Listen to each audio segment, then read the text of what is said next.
फर्द अब ये एक और फर्दर डिले आ गया, अब बेंच बनेगा। अच्छा, बेंच अब ऐसे मौके पे चीफ जस्टिस साहब को बनाना पड़ेगा कि बेंच के ऊपर ही अब लेजिस्लेशन होनी शुरू हो गई है कि वो दे सकते हैं, बनाएंगे। इस वक्त तक तो कोई कदगन नहीं है उन पे बेंच बनाने पे, लेकिन कल 3 मेंबर बेंच में जो प्यूनी जज हैं फ़ाइज़ ईसा साहब, फ्यूचर चीफ जस्टिस, उन्होंने ये उस अपने फैसले में लिखा है 2-1 से कि जी जब तक ये अब फैसला नहीं होता, ये कानून साजी रूल्स एंड प्रोसीजर नहीं बन जाते, तो ये बेंचेस का मामला, सो मोटो केसेस का मामला, ये अभी सस्पेंड कर देना चाहिए। और सो मोटो पर उन्होंने खास तौर पे कहा कि सो मोटो केसेस बिल्कुल अभी एडजर्न कर दिए जाएं। आज की डेवलपमेंट के बाद फिर फ़ाइज़ ईसा साहब का रेफरेंस फॉर्मली क्यूरेटिव वापस लेने के बाद नज़र आ रहा है कि गवर्नमेंट क्लियरली चाह रही है कि ग्रुपिंग और प्रोनाउंस हो जाए सुप्रीम कोर्ट में। अब भी आपको कोई शक है कि इलेक्शन नहीं होंगे इलेक्शन? नहीं, देखिए मालिक, इशू ये है कि ये जो सारा है ना, जो सुप्रीम कोर्ट में हो रहा है, ये तो सप्लीमेंट्री है। बुनियादी चीज तो यही है कि हुकूमत इलेक्शन कराने को तैयार नहीं है। और आज सुबह भी मैंने यही बात की है कि देखें, अक्टूबर में इलेक्शन का मतलब ये है कि 11 अगस्त को ये हुकूमत चली जाएगी और एक निगरान हुकूमत आ जाएगी। अब आप मुझे बताइए कि 3 महीने में कौन सी कोई मईशत के अंदर को मुआवजा हो जाना है, या ये कोई सियासत में हो जाना है कि इन्होंने सियासत में वापस आ जाना है। इनकी तो सियासी मुश्किलात अपने गलत फैसलों की वजह से जहां 11 अगस्त को चली जाएगी। ये मुझे बताएं कि प्रोविंशियल इलेक्शंस में तो कोई आईनी कानूनी गुंजाइश थी नहीं डिले करने की। वहां पे हम देख रहे हैं कि अक्टूबर तक बात खींच ली है, तो उसमें तो फिर इनके पास कुछ आईनी गुंजाइश है, मिल मिला के 6-8 महीने एक्सटेंड कर सकते हैं। आपको इलेक्शन पहले बाद में बात करते हैं, आपको क्या अगस्त में गवर्नमेंट जाती नजर आती है?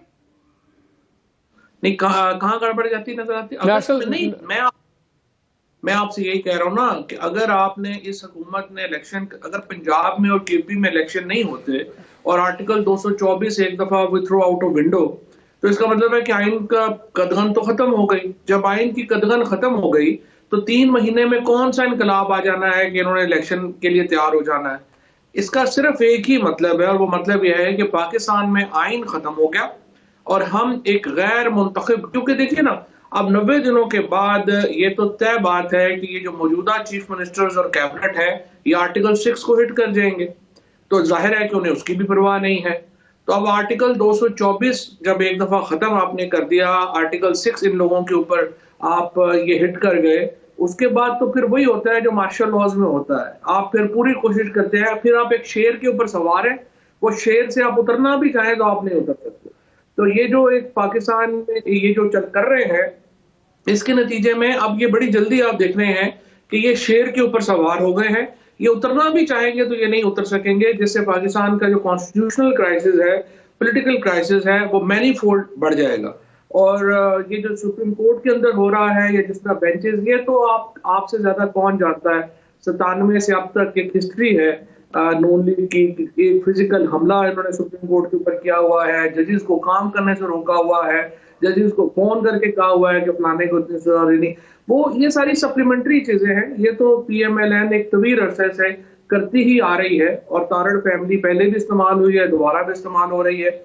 वो इम्पोर्टेंट नहीं है। इम्पोर्टेंट ये है कि ये जो मुझे लग रहा है कि एक और बहुत बड़ा गलत फैसला ये जो कर रहे हैं इलेक्शन ना कराने का, उसके नतीजे में इनको तो बहुत नुकसान होगा ही होगा, मुल्क को भी ले बैठे। आपको जुडिशियल पेंडुलम जौन सा है वो पलड़े अब दूसरी तरफ तो ज्यादा झुकते नजर नहीं आ रहे? जहां तक मेरा ख्याल है कि जो सुप्रीम कोर्ट में थोड़ा सा मुझे एडवांटेज है कि देखें, ज्यादातर जो जजेस हैं वो मेरे टीचर भी हैं, मेरा उनसे जज बनने से कहीं पहले का ताल्लुक है, और थोड़ा मैं उन्हें जानता हूं। मुझे लगता नहीं कि ये जजेस कॉन्स्टिट्यूशन से एक हद से आगे जाएं। सो आपसी इख्तलाफात ने यकीनन हर्ट किया है सुप्रीम कोर्ट को, लेकिन when it will come to the constitutional supreme आइन की बालादस्ती का मामला होगा, अगर ये जजेस दूसरी तरफ जाएंगे तो कम से कम मुझे बड़ी हैरत होगी।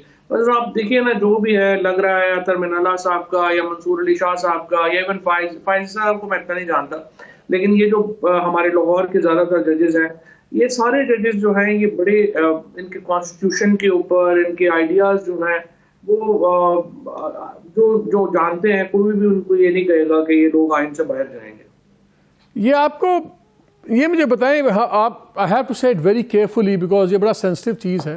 पहले हम सुनते थे शायद 9-6 की डिवाइड है, कल से शहर में हो रहा है कि जी शायद 12-3 की डिवाइड है, और हम आपके मेरे हम सब के शायद we might be in for a very unpleasant surprise अगर चीज़ें कुछ उस नहज पे गई।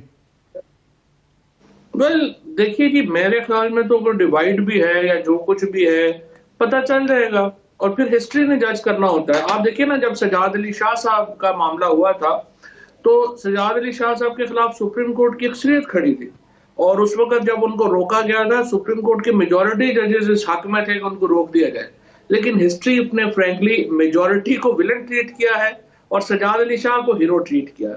सो जरूरी नहीं है कि हिस्ट्री की जजमेंट जो है वो वही हो जो उस वक्त मेजॉरिटी को सही लग रही है। अच्छा, लेकिन एक चीज़ मुझे बताएं, पहले इनकी गवर्नमेंट आई, पहले इन्होंने अपना नैब लॉज चेंज कर लिए, सारे वहाँ से मसले ख़त्म हो गए, फिर FIA को डोमिनेट कर लिया, अब रही सही कसरें वहाँ पूरी हो गई।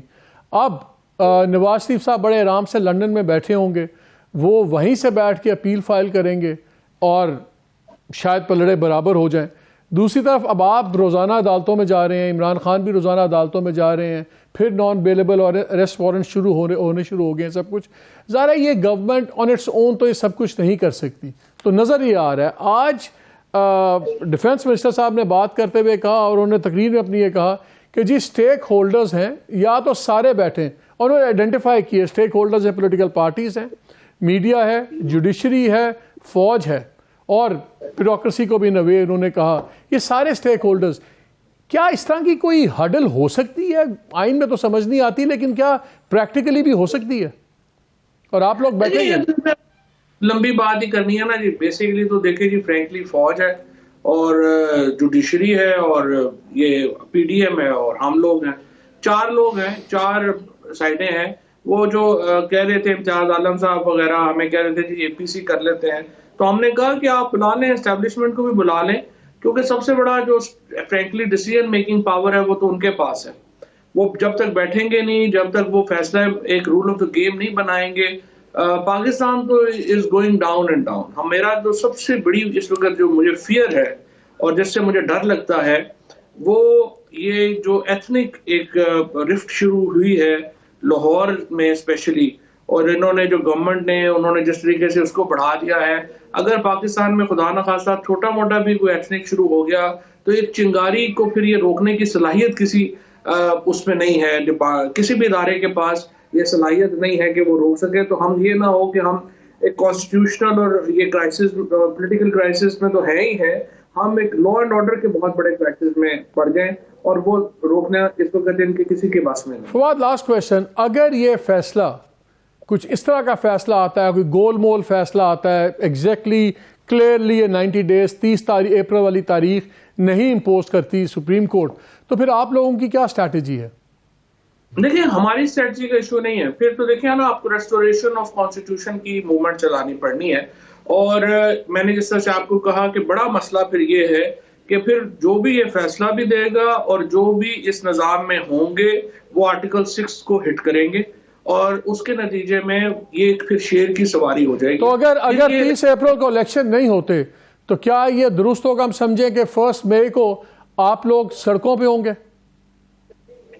ये इसकी पॉसिबिलिटी है। सबसे पहले तो लॉयर्स सड़कों पे होंगे और हम यकीनन उनको पूरा सपोर्ट भी देंगे, उसके बगैर कोई हल नहीं है। फिर तो देखिए ना, आप एक सरजमीन बेआइन है और आपने अपने आइन की बहाली के लिए एक मूवमेंट चलानी है। अगर आप इलेक्शंस नहीं कराते और 224 खत्म हो जाता है, तो और फिर इसके अलावा तो जाहिर है कोई और सूरत आपके पास नहीं है कि आप आइन की बहाली के लिए सड़कों पे निकलें।